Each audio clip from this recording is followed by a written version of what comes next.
Yani Mohamed Dewji tangu anaanza kuwekeza Simba, anatamani kuiona Simba ikifika mbali kwenye michuano hii ya kombe la shirikisho. Ama ikifanya vizuri kwenye michuano hii ya CAF. Anatamani kuiona Simba ikiwa moja ya timu ambayo imefanya makubwa kwenye mpira wa Afrika. Na ndio maana target yake wakati anaichukua timu alisema anataka kuiona timu inachukua ubingwa. Leo hii ametoka kule anakoishi Dubai, ameenda Misri. Yes. Hiyo ni kuonyesha yupo tayari, yani yupo nyuma ya timu yake, anaisupport timu yake kwa kiasi kikubwa sana. Anahitaji timu yake ifanye vizuri inaposhuka dimbani. Na ndio maana nimekuambia hapo awali, hajaweka wazi vitu vingi, lakini kwa taarifa nilizonazo Simba wana bonus kubwa sana mwaka huu kwenye mechi za kimataifa. Na ndio maana fighting spirit yao inakuwa juu sana. Umeona Simba wanafanya vizuri kwenye mechi hizi za kimataifa msimu huu kwa sababu ya Mo Dewji mwenyewe kuamua kuweka mzigo mkubwa pale. Yes, ndani ya timu. Mo Dewji target yake kubwa ni kuona Simba yake inapata mafanikio. Sasa amini nakwambia wachezaji wa Simba kesho watacheza kwa ajili ya Mo Dewji. Watacheza kwa ajili ya furaha ya Mo Dewji. Kumbuka lakini Mo amewaambia kwamba wakumbuke kwamba wakiwa wanacheza ni kwa ajili ya furaha ya mamilioni, sio kwa ajili yao tu. Ni kwa ajili ya furaha ya mamilioni ya mashabiki wa Simba ambao wanawaamini. Ndio, mashabiki wa Simba wanawaamini kwa 500% kabisa, naweza nikakwambia. Wanawapa support kubwa sana mashabiki wa Simba. Lakini Mo Dewji kumbuka, yeye ndio muongoza maono. Umeona? Mo Dewji ndio ameifanya Simba kufika hapa. Sasa mechi nyingi alikuwa hayupo, ulikuwa umuone. Yes. Lakini leo hii Simba inaenda dimbani kucheza mchezo muhimu kesho wa robo finali. Kuna robo finali ngapi zimechezwa Simba Mo Dewji ya kuwepo? Nyingi sana. Lakini unamuona hii ametoka Dubai, amekuja Misri, amefanya kikao na wachezaji. Yes, na benchi la ufundi. Kuna wachezaji wengine pengine hawajawahi kukutana na Mo Dewji kabisa. Yes, ana kwa ana. Yes. Wanamsikia tu ni bilionea, lakini leo wamepata tajiri bosi wetu. Leo wamepata nafasi ya kumuona. Hebu ashumu hicho kitu. Yani kuna nguvu ya ziada inaongezeka. Pelezi anapoingia kwenye vyombo vya kubadilisha nguvu ya Real Madrid. Yes. Unajua katika kitu ambacho Pelezi anafanikiwa sana ni hicho pia. Yes. Ile hamasa tu yani. Bosi ama kocha ni bosi wa Chelsea zamani ule, Roman Abramovich. Alikuwa mechi kabla ya kucheza mechi anaingia anaongea na wachezaji. Mechi UEFA Champions League imetoa mtoano. Unakuta timu yake ishakufa hapo. Anaingia kuongea na wachezaji na bwana, dakika 90 mkishinda hii mechi mimi nitawafanyia hivi na hivi, anatoka. Amemaliza. Bwana, baada mechi wakiingia wachezaji uwanjani kwa monster. Wanapambana kwa sababu wanawapigania mashabiki wao, wanaipigania nembo ya timu, wanawapigania mashabiki wao, lakini vile vile wanatafuta heshima kubwa kwenye historia ya mpira. Simba kitu ambacho wanakitafuta sasa hizi ni heshima tu kwenye michuano hii ya kimataifa. Okay. Kama kufanya vizuri, sio alishaanza kufanya vizuri mwanzo, unaingia makundi unatoka, unaingia makundi unatoka, ile haina faida kubwa kwa upande wao. Heshima kwa Simba ni kufanya vizuri kwenye hii michuano. Yes, wakianza na mechi ya kesho. Na kuanzia mechi ya kesho. Ndio maana nimekwambia hivi, kitendo cha Mo Dewji kuwepo kwenye kambi ya Simba, yes, kuongea na wachezaji wake, ninaamini kesho wachezaji wa Simba, kila mchezaji wa Simba ataingia dimbani akipambana, akijua fika kwamba bosi wao anawapa support kubwa sana. Na vile vile upande wa pili, ina maana namaanisha nyuma yao pia kuna mashabiki mamilioni ya Watanzania na Waafrika ambao wanaisupport Simba, wanahitaji kuiona timu inafanya vizuri kwenye huu mchezo wa kesho. Amini nakwambia Salumu, Simba itakuwa na performance kubwa kwenye huu mchezo wa kesho. Mimi naamini. Yaani hata kama itapoteza, lakini wachezaji wataonyesha ile fighting spirit ya juu ambayo tutakuja kuamini kwamba Simba anavuka kwenda katika ile hatua inayofuata. Yaani mimi naamini Simba kwenye hatua hii anavuka dhidi ya Al Masry. Al Masry ni timu inatoka kwenye ligi ngumu, lakini ni timu ndogo sana kwa Simba. Unapokuja issue ya kwanza kuzizungumzia hizi timu mbili. Naam. Sawa bwana, kuna ile kauli mbiu yao ile, ukiachana na Ubaya Ubwela wanakuambia hii tunavuka. Pengine hiyo pia inaweza kawa ni chachu mojawapo ya wachezaji kuweza kupambana zaidi ya vile ambavyo tumezoea kuwaona. Pengine inaweza kawa ni sababu mojawapo ya kuweza kupambana zaidi na zaidi ili kupata matokeo hapo kesho. Kabisa. Hii sababu ni sababu kubwa pia kuwafanya Simba waweze kufanya vizuri kesho, kwa sababu ukizungumzia Simba kwenye hii michuano ya kimataifa unapata picha moja. Simba wameshachoka kushia robo finali. Simba saizi hawasemi tena, wanajifunza. Ndio maana nimekuwa nikikwambia Simba ni timu ya CAF Champions League. Ukiwa timu ya CAF Champions League, unapokuja huku shirikisho, unatakiwa kuonyesha wewe unahitaji mafanikio ama wewe ni mkubwa. Simba taonyesha ukubwa vipi? ukubwa wake ni kuhakikisha anafanya vizuri. Leo hii unaweza kumuona Berkane anafanya vyema shirikisho ama kina USM Alger, ukiwapeleka klabu bingwa ukiwapeleka klabu bingwa watoboi hata makundi. Anapangwa kwenye kundi, anashika nafasi ya 3 ya 4 anachomoka. Msimu uliopita Piramidi alitoka na ile mbinu zake za kishirikisho, alitoka makundi, akapangwa kundi moja na kina Mamelodi ya kutoboa. Mambo yakawa magumu. Akang'oka hatua makundi, historia yake ikawa imeishia pale. Lakini timu ambazo zimezoea kucheza CAF Champions League zina staili yake ya kiuchezaji ambayo inawabeba hata kuja huko kwenye mchezo wa kombe la shirikisho. Ndio maana timu nyingi ambazo zimezoea kucheza ile mchezo wa klabu bingwa huwa zile shirikisho zinawaonea sana. Hazijali, hazimwangalii usoni nani wala nani. Yaani ukiangalia hizi timu, mfano wewe unaona Mamelodi anavyocheza. Hivi ya Shuma Mamelodi anakuja kucheza na kina RS Berkane huko, watamfunga hata kwa wale. Si anaondoka paka finali huyo. Kwa type anao, kwani kwa mpira anaocheza yeye atakuwa ana dominate kila mechi tu, atakuwa anacheza kina Usmanani hawa wote, yani atakuwa anawachezea anavyotaka yeye. Zamalek anasumbua huku kwa sababu ile ni timu ya CAF Champions League. Inajua style ya kucheza CAF Champions League, ndio maana kuja huku saizi kwa sababu wamepoteana kwenye ligi yao pale ndani. Hawana uhakika kukaa nafasi ya pili, wanacheza shirikisho, wanafanya vizuri. Ukiangalia Misri mwaka huu Zamalek yafanya vizuri sana. Amepoteza wachezaji wengi wazuri, lakini huku kimataifa unakuta ameruhusu goli moja tu. Kwa sababu anajua kucheza hii michuano.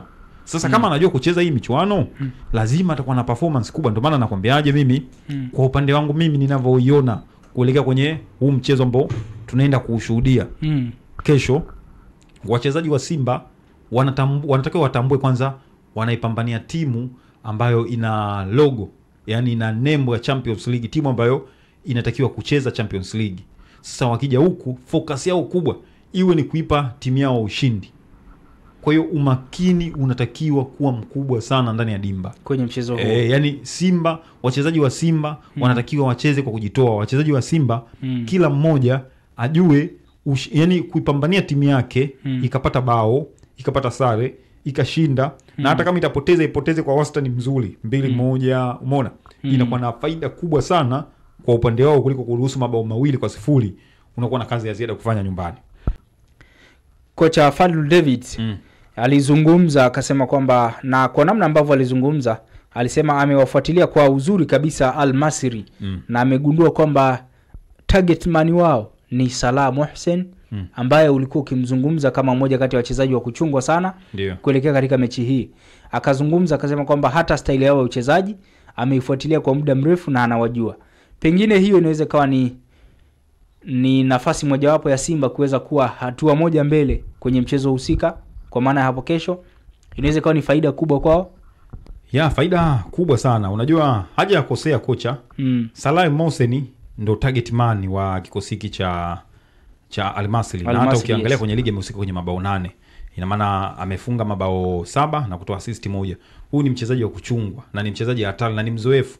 Na ameshachukua CAF Champions League akiwa na Al Ahly msimu uliopita tu. Ina maana Salah Mohsen ana nguvu hata kwenye viumba vya kubadilisha nguo, kwa sababu yeye ni mchezaji mwenye uzoefu. Kuna vijana ambao hawana uzoefu kama yeye. Ina maana yeye ndo anakuwa anatumika sasa kuwaongoza vijana kwamba tunapita njia hii. Anakuwa kama kocha mchezaji. Anakuwa kama kocha mchezaji, anawaeleza bwana, sisi tunacheza hivi. Na kama yeye toshi ni mchezaji mwenye umbo refu, ana ufanisi mkubwa sana wa kwenda hewani, kupiga header, mipira set pieces, na maana ile mipira kutenga, ile free kick, corner, cross, ni mchezaji ambao yeye ana ufanisi mkubwa sana wa kuweka mpira nyavuni. Kwa hiyo naamini kabisa kocha wa Simba atakuwa ameshatengeneza mpango wa kumfanya siwe huru kwenye mchezo wa kesho. Unatengeneza mpango upi? Sio usababishe mipira ifike pale, no. Unatoka ujue hiyo mipira ambayo inamfikia Mohsen mpaka kafunga inatoka wapi? Unaizuia kule isifike. Yaani unaziba njia kule. Unaziba njia isifike. Ukishazuia isifike mipira ile kwenye ile eneo, amini nakwambia utashinda mechi. Yani mbane, yani hakikisha wale wanaomtengenezea nafasi zile, yani yeye awe mzurulaji uwanjani. Sawa. Usiunaiona Man City kuna wakati inapotea na Haaland yupo uwanjani. Lakini anakuwa kama hayupo uwanjani. Anakuwa kama hayupo. Kwa nini? Kwa sababu watu wanamsoma Man City, unajua Man City anacheza hivi. Sisi tunaenda kuzuia hao wanaomlisha Haaland asiwe na madhara kwenye lango letu, asiwe na madhara kwenye lango letu. Kwa hiyo hata kitu ambacho kinatakiwa kufanywa kwenye huu mchezo wa kesho ni kuhakikisha Salah Mohsen hapati huduma, hatengenezewi nafasi za wazi ambazo zitamfanya weke mpira nyavuni. Mimi naamini Fadlu Davis amewasoma vizuri sana Simba, wale Al-Masry. Yes, amewasoma vizuri Al-Masry. Atakuwa na mpango mzuri kesho ambao utaipa faida timu yake, utaifanya timu yake iibuke kidedea ugenini katika mechi hii ngumu kabisa, mechi ya kihistoria ambayo kwa upande wa Simba wakiweza kupata ushindi ama sare kwenye mchezo huu itakuwa ni heshima kubwa sana kwao, na pia itakuwa ni heshima kubwa kwa taifa letu la Tanzania.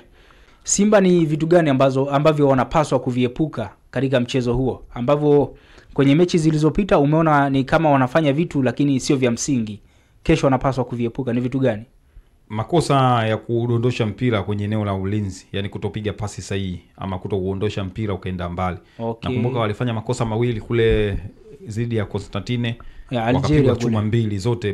Goli la pili Brahim Dibi, nakumbuka ule mpira ulikuwa unaoshwa na Abdrazak Hamza. Yes. Aliuosha mpira vibaya, akampasia mtu, akaweka. Na goli la kwanza Chemalon alikuwa anapiga heda, akamtengea mtu, akaweka. Ikapigwa, ikamgonga mtu, Hamza ilimgonga Hamza yes, mpira nyavuni. Kuja kwenye mechi nyingine ya Sifaction hapa nyumbani, yes, kuna makosa pia yalikuwa yanatokea kwenye safu ya ulinzi. Zile wanapiga pasi fupi, Sifaction wanawin ile mipira na moja likafungwa goli. Yes, ni makosa ambayo ilikuwa Chemalon kwenda kwa Kamara ile. Ni makosa ambayo yataki kuepo. Simba kesho wanatakiwa kucheza as a team. Yaani Simba kesho wanatakiwa yani uwanjani kila mmoja ashiriki kuipambania timu. Kusiwe na gap kwamba Kibu Denis utashambulia tu kuzuia, hapana. Wanatakiwa kuanzia yule mshambuliaji ambaye atapangwa nafasi ya kushambulia pale. Pindi timu imepoteza mpira awe anahusika kuja kutafuta mpira moja kwa moja. Yaani awe anashiriki kutafuta mpira moja kwa moja. Hii italeta mafanikio makubwa kwa Simba kwenye mchezo wa kesho. Wacheze as a team. Na kuna ile tunasema kwamba mechi ikiwa ngumu basi anapatikana mchezaji mmoja ambaye anaibeba timu mabegani. Pengine hicho unadhani kwamba kesho inaweza kuwa ni nafasi sasa ya baadhi ya wachezaji kuonekana kwenye mchezo huo? Mimi nafikiri Kibu Denis atakuwa na mechi nzuri sana kwenye mchezo wa kesho. Hapo kesho unajua Kibu ni mchezaji ambaye anaweza kama azungumzwi sana lakini anafanya makubwa. Kwa mimi mchezaji wa Simba ambaye naamini atakuwa na mchezo mzuri kesho kwa sababu ameshazoea. Ulimuona hata Morocco alicheza vizuri sana. Kibu Denis atakuwa namba moja. Ukitoka hapo kuna watu kama kina Elim Panzu. Yes, anaonekana kwenye matukio tu. Anaweza hata siwe na mechi nzuri. Lakini utamwona amefunga goli. Lakini umuhimu wake ni mkubwa. Yes. Yaani yeye haonekani kwenye, lakini vile vile Simba watahitaji ubora wa Kagoma na Fabrice Ngoma eneo la katikati ya uwanja. Kwenye eneo la midfield. Okay. Kwa sababu hawa viungo wakati wa central midfield hawa ndio wanaweza kaifanya Simba itoke salama kesho. Wahakikishe wanashiriki kwa asilimia kubwa kuisaidia timu kwenye kuzuia. Yaani wailinde timu yao. Hii itakuwa na tija kubwa na faida kubwa sana kwa upande wao. Lakini Mwayombo, kwenye story za kawaida off mic ulikuwa unaniambia kwamba huu mchezo bwana ndio mchezo ambao utazungumzwa sana kwa maana mchezo wenye mvuto zaidi kwenye michuano hii ya kombe la shirikisho. Lakini Mwayombo, mimi nakukumbusha bwana kuna michezo mingine mikubwa. Unajua Usma wanacheza na FAR Rabat kesho, lakini pia Stellenbosch matajiri hao kutoka Afrika Kusini wanacheza na bingwa mtetezi Zamalek. Kwa nini unasema kwamba mchezo wa Simba na Al-Masry utakuwa ni mchezo wenye mvuto na utazungumzwa zaidi? Mimi narudia tena kukwambia baada ya dakika 90 kesho nitakujibu. Baada ya dakika 90 kesho nitakujibu, nitakwambia kwa nini nilikwambia mechi ilikuwa na mvuto. Ila mimi nakwambia sasa kwa faida ya mtazamaji ambaye anataka kufahamu. Mtazamaji kidogo. Mtazamaji akae hapa Kickoff itakuwepo. Yes, baada ya mechi kuisha tu Kickoff itafuata hapa. Bugana TV. Mimi nitakuwepo hapa. Nitakuja kusema kwa nini nilisema Simba anatakiwa. Yaani mchezo wa Simba utazungumzwa. Mchezo wa Simba utazungumzwa kwa kiasi kikubwa. Amini nakwambia kesho jibu litapatikana. Kesho jibu litapatikana. Baada ya mchezo huu kuisha. Ndio utatrend kuliko mechi zingine zote. Leo hauzungumzwi leo. Kwa sababu ya matokeo atakayopatikana kwenye mchezo wa kesho au namna gani? Amini, yani ashana na matokeo. Huu mchezo hauzungumzwi sana saa hizi. Lakini nakuhakikishia baada ya dakika 90 kesho huu mchezo ndio utakuwa trending number 1, trending number 1 kesho. Kila mtu atakuwa anazungumza huu mchezo. Kwenye ligi Simba na Yanga vita ni kali kweli kweli. Pengine matokeo ambayo Yanga watayapata kesho yanaweza akawa na athari moja kwa moja kuelekea kwenye mchezo wa Simba, kwamba Simba atakuwa anacheza akiwa anajua hivi mtani wake imekuwa hivi, au matokeo ya Yanga hayataathiri chochote kwa upande wa Simba. Hapana, kwenye ligi. Hapana, mimi siamini kama matokeo ya Yanga kwenye mchezo wa kesho, hata kama atashinda atafungwa kivyovyote vile. Kila mmoja ashinde mechi zake, unajua. Sikuna mechi yao hapa. Kila mmoja ashinde mashindano yake. Kwani Yanga anakimbilia wapi kule kasi, anataka kushinda nje ya uwanja ile mechi yao ile damu. Hiyo sasa tunasema haipo kwa sababu wamesema hawachezi. Wamesema hawachezi. Na barua ishafika kule. Sasa kama hawachezi, hata matokeo ya kwanza yafutwe. Wao waje kukutana. Ile ya Kijiri. Ya Kijiri aliyojifunga. Yaani we frat. Hiyo wanasema kwamba hiyo haikuwa na kipengele. Sasa kama haikuwa na kipengele, mzunguko wa ligi hauwezi kukamilika mpaka mkutane mechi mbili.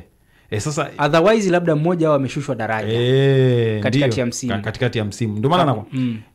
Ndio maana nakwambiaje, kuelekea kwenye hii mechi, yani Yanga shinde afungwe, mimi bado sioni kama kuna issue yoyote inaingiliana na mchezo wa Simba wa kombe la shirikisho. Simba hii ni michuano ya shirikisho, ile ni ligi kuu. Hii ni ligi kuu. Kwa sababu Simba naye atakuwa na mechi zake zimesalia hapa, atarudi kuzicheza. Kwa hiyo zile mechi zake hiyo ambao wanasubiria tarehe. Hiyo wanasubiria tarehe na nimeambiwa inaweza kapigwa mwezi huu. Mwezi wa 4. Utasikia tu Simba na Yanga. Itapigwaje wakati watu washapeleka barua? Watu wameshapeleka barua. Kasi malalamiko yao kuhusu mechi za dakika 90. Hawaje kumpa pointi 3 mtu. Na hawezi ile inakuaje? Mechi zao nyingi zinapigwa. Wanasema bwana, si umeenda kulalamika? Wanaomba rudieni. Chezeni kama ilichezwa, rudieni. Kama haikuchezwa, chezeni. Sasa sisi bwana hatuchezi. Hatuchezi. Wataigomea kasi Yanga, wanajeulio itoe wapi? Yanga wanaleta jeuri hapa tu. Kasi huwa hawarudishi mpira kwa goalkeeper. Hawana muda huo. Yanga wakishamba bwana, chezeni. Hamtaki. Sawa, hatutaki. Kwa hiyo kasi, tafuteni baba yenu mpya. Ngoja kwanza. Kwa hiyo kasi, kwa mfano kama wakiletoa malalamiko kama hayo, wakawaambia bwana mkacheze hiyo mechi. Ina maana mechi itapangwa na bodi ya ligi, si ndivyo? Ratiba itapangwa na bodi ya ligi. Ndio. Ambayo iko chini ya TFF. Ndio. Sasa Yanga wao wanasema hawana imani pia na TFF na bodi ya ligi, na wamezishtaki pia. Yanga wameshtaki Simba, bodi ya ligi na TFF. Watafute bodi yao. Unajua? Kuna mtu mmoja ulikuwa unaongea naye mchana akakwambia haiwezekani pointi 15 ziburuzwe na timu moja. Yaani yeye timu moja ilisema haina imani na bodi ya ligi. Yani akasema tena huwezi ukabadilisha sheria kwa sababu mtoto mmoja amekosea, basi ubadilishe sheria za nyumbani kwako. Mimi ndio maana nimekwambiaje. Hizi timu zilizobakia hizi zingegoma. Yaani zingesema bwana, nyinyi mmetengeneza sheria zinawaangalia Simba na Yanga. Kwa tunaomba mtengeneze ligi ya timu mbili, Simba na Yanga. Sisi wengine tutulie na sisi tuwe na ligi yetu hata ya ndondo. Au kesho Ken God asema hatuchezi naye apewe pointi 3. Ikitokea kama Yanga wamepewa pointi 3. Kwa hiyo bwana wanasema kwamba matokeo hayo hayana athari yote kwa mnyama. Matokeo ambayo Yanga atayapata. Mnyama anacheza mechi za kimataifa zile, Simba anacheza mechi za ndani. Yanga anacheza mechi za ndani. Yani ni vitu viwili tofauti kabisa ambavyo kwangu mimi haviingiliani kwenye huu mchezo.